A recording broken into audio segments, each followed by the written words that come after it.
Com sabeu, doncs, col·laborem amb les inscripcions i amb Dorsal Zero, que són persones doncs, que donen la seva aportació a Càritas, i per nosaltres doncs, és un valor afegit a la nostra mitja. Agrair-los doncs, la col·laboració que també ha fet Càritas modus de voluntaris el dia de la mitja.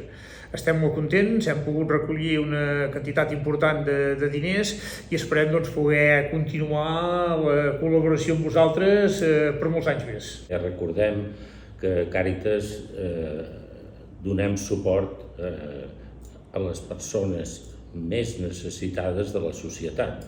O sigui, són els últims dels últims de les capes socials, que això ningú o poca gent se'n fa ressò. Llavors, que una entitat com el Club Natació ens doni aquest suport, doncs és un avantatge, és un 10, té molt de valor perquè no solament és l'entitat, sinó els participants a tota la mitja marató, que alguns d'ells han fet aportacions més enllà d'aquest euro que dèiem d'inscripció, sinó que han fet aportacions a nivell personal.